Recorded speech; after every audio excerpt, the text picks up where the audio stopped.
Bonjour, donc je vais vous montrer dans cette vidéo l'outil de symétrie de Autodesk Inventor. Je vous présente l'exemple avec un sous-ensemble.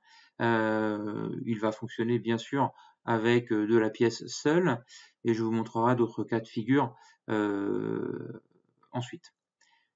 Ici, ce petit sous-ensemble a quand même une particularité, c'est qu'il a des sous-sous-ensembles, il a des éléments achetés dedans, issus du centre de contenu, et il a des représentations positionnelles et des vues de conception. Je vous dis ça, c'est parce que dans la symétrie, dans la mise en miroir, eh bien, on va récupérer tout ça, et je vais vous montrer comment ça fonctionne.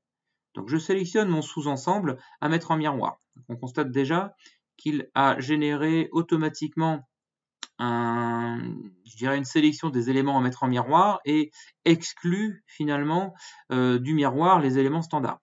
Ça, c'est dû à une option ici qui s'appelle réutiliser le contenu standard, qu'on pourrait ne pas autoriser, enfin qu'on pourrait décocher pour pouvoir les réutiliser. Après, je ne vois pas l'intérêt ici.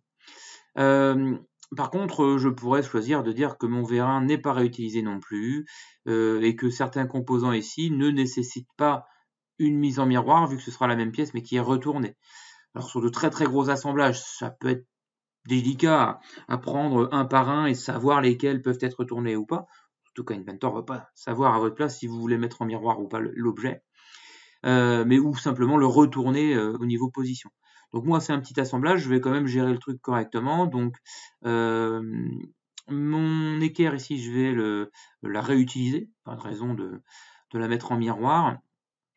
Et puis la tête là-haut non plus, et la pièce toute seule non plus ici. En gros, je vais garder que ce petit sous-ensemble ici, parce que ce sont des pièces symétriques dedans. Alors pas toutes, je vous l'accorde, mais voilà le principe de choix au niveau symétrie.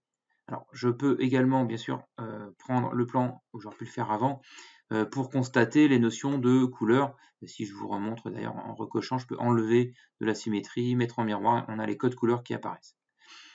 Donc on a bien trois états, hein, en miroir, réutilisé ou exclu de la symétrie. C'est-à-dire que le deuxième sous-ensemble ne possédera pas l'objet que j'ai enlevé. Par exemple, je pourrais enlever l'équerre pour l'exemple. Je ne veux pas le faire, je vais toutes les garder.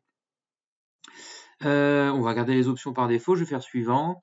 Donc l'étape d'après, c'est les noms des fichiers. Donc par défaut, il nous propose un tiret miroir à la fin du nom de fichier.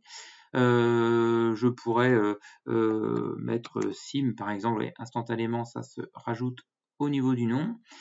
Je peux également remplacer, un petit peu comme la gestion de données Vault, faire un clic droit remplacer, et ici je pourrais utiliser le début du nom VP et le remplacer par démo par exemple, et remplacer tout. Donc on se retrouve avec démo, tiret, et hop, symétrie derrière, c'est plus sympa.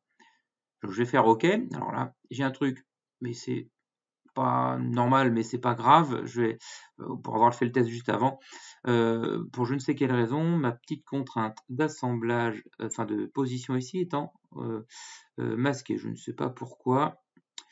Voilà. Donc ici, on se retrouve avec la symétrie de certains composants, pas de tous. Par exemple, la plaque derrière, c'est bien la même, elle est juste retournée. Si je double-clique dessus, que je l'ouvre, on a bien la pièce avec toutes ses fonctions, donc c'est bien la même que l'autre côté. C'est pas une symétrie. Donc forcément, si je modifie la première qui est à droite, ça modifiera son occurrence à gauche. Par contre, toutes les pièces miroirs, quand on va les modifier, eh bien les pièces miroirs sont réellement devenues une deuxième pièce.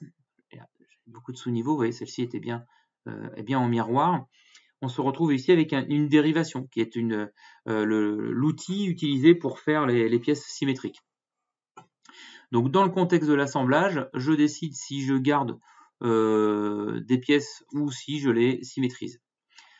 Ensuite, dans mon premier composant, j'avais ce qu'on appelle des représentations, notamment des vues de position. Par exemple, j'avais position ouvert sur cette pince-là. Eh bien, dans ma symétrie ici, je vais retrouver la même chose, hop, ok, qui va fonctionner alors qu'on est pourtant en symétrie complète. Ça aurait pu ne pas marcher.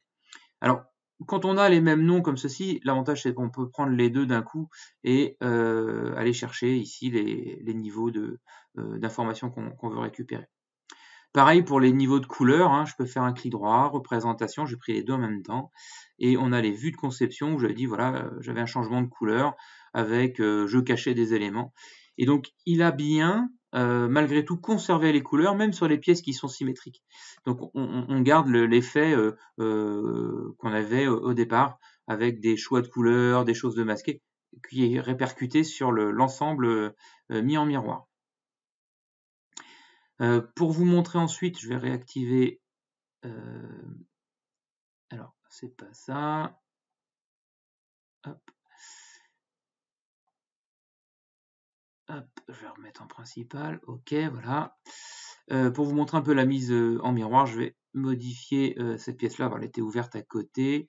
Oh bah tiens, je vais fermer l'assemblage.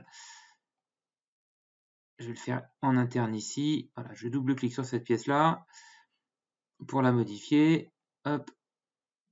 Je vais rajouter par exemple un congé ici et là. On va mettre 5 de congés. OK. On va faire clic droit, retourner. Et on a instantanément le miroir qui est effectué de l'autre côté. Hein. Donc on a bien cette simultanéité de la mise à jour. Donc voilà pour la partie symétrie d'assemblage avec tout ce que cela amène avec les notions de vue de conception, de représentation positionnelle qui sont conservées. Donc je vais vous montrer maintenant comment faire une symétrie d'une pièce seule. Alors il est évident que quand elle est dans le contexte de l'assemblage, on utilise la fonctionnalité que je vous ai montrée juste avant. Mais on pourrait décider, depuis cette pièce-là, on pourrait décider de créer une autre pièce issue de ce corps-là, finalement. Donc on va aller sur le corps solide et on va faire ici créer une pièce. Alors ce système-là, donc une pièce symétrique, c'est bien une nouvelle pièce. Hein. Donc on est en train de créer une nouvelle pièce qu'on pourrait envoyer vers un assemblage. Je dis non, je ne l'envoie pas dans un assemblage. Comment elle va s'appeler? Je peux lui reprendre le même numéro ou l'appeler démo symétrie par exemple. Ça va bien rester de la tôlerie, le chemin d'enregistrement et il ne faut pas oublier ici de choisir son plan de symétrie. D'accord? On va bien prendre le plan ou le plan tiens X, Y, Z. Voilà, plutôt. Qu'est-ce que je vais prendre en même temps dans ma symétrie? Donc c'est le volume général, mais je pourrais aller chercher des géométries de construction, des paramètres, par exemple, à conserver. Donc on a choisi les options, on fait OK, et je me retrouve ici dans ma nouvelle pièce, et j'ai une pièce donc symétrique, qui va subir finalement les modifications de la première. C'est-à-dire que si je modifie dans cette pièce-là des éléments, tiens, je vais modifier la modification directe ici, où il y avait un déplacement, je vais le mettre un peu plus bas, voilà, OK.